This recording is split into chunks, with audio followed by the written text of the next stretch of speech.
Assalamu alaikum. This is Advocate Asadullah Hashmi. Today we are going to discuss about what could be the possible grounds of acquittal in narcotics cases, irrespective of the quantity of the drugs or heroin or chess etc.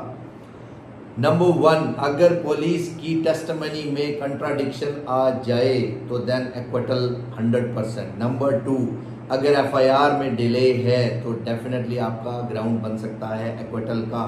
Number 2, recovery memo पे independent witness के sign नहीं हैं या recovery का कोई witness मौजूद नहीं है जो कि इंडिपेंडेंटली प्रोवाइडेड है सेक्शन 103 सीआरपीसी में, वो मौजूद नहीं है, या फिर सेक्शन 52 ऑफ सीएनएसए की वायोलेशन की गई है या violation of section 21 of the CNSA की जो है वो की गई है, तो देन जो है वो ग्राउंड ऑफ एक्विटल है। या फिर एफआईआर और एफएसएल की जो रिपोर्ट है, फोरेंसिक की जो रिपोर्ट है, उनमें आपस में जो वर्शन है वो मिसमैच हो जाए या कंट्राडिक्शन आ जाए, तो देन आपके पास स्ट्रॉन्ग ग्राउंड है कि जिसके थ्रू आप जो है वो बेल जो है वो एक्विटल जो है वो टेकअप कर सकते हैं, एक्विटल के ग्राउंड है। नेक्स्ट, अगर ड्रग्स जो है वो कोर्ट ऑफ लॉ में प्रोड्यूस नहीं किए गए ड्यूरिंग ट्रायल तो देन एक्विटल का ग्राउंड जो है वो 100% है। और जो ड्रग्स है वो सेफ कस्टडी में जो है वो टेकअप नहीं किए गए, यानी माल खाना में उसकी एंट्री मौजूद नहीं है, तो देन ये टेम्परिंग की पॉसिबिलिटी है, तो लिहाजा आपका 100% एक्विटल का ग्राउंड है। और जो रिकवरी है अगर जॉइंट पोजेशन से हुई या रिकवरी और अक्यूज्ड के दरमियान कोई लिंक जो है वो एस्टैब्लिश नहीं कर सकी प्रोसिक्यूशन, तो देन 100% आपकी जो है वो बेल जो है वो डेफिनेटली हो जाती है।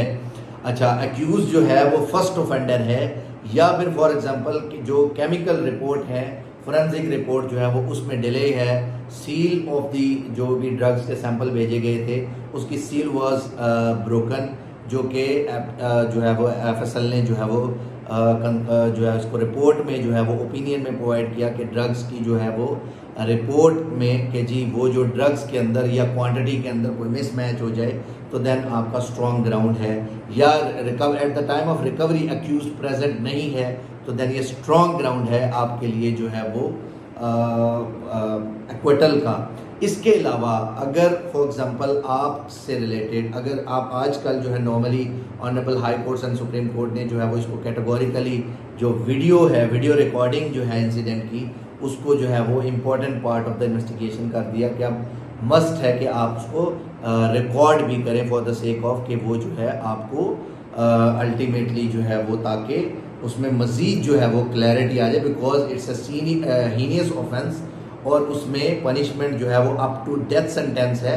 तो उसके लिए जो है वो ऑनरेबल कोर्ट ने for the sake of transparency in investigations, तो उसके लिए जो है वो वीडियो रिकॉर्डिंग भी एक इम्पोर्टेंट एविडेंस है। तो इसमें आपके अगर कोई भी क्वेश्चन हो तो you can ask anything in comments. Thank you so much. अल्लाह हाफिज़।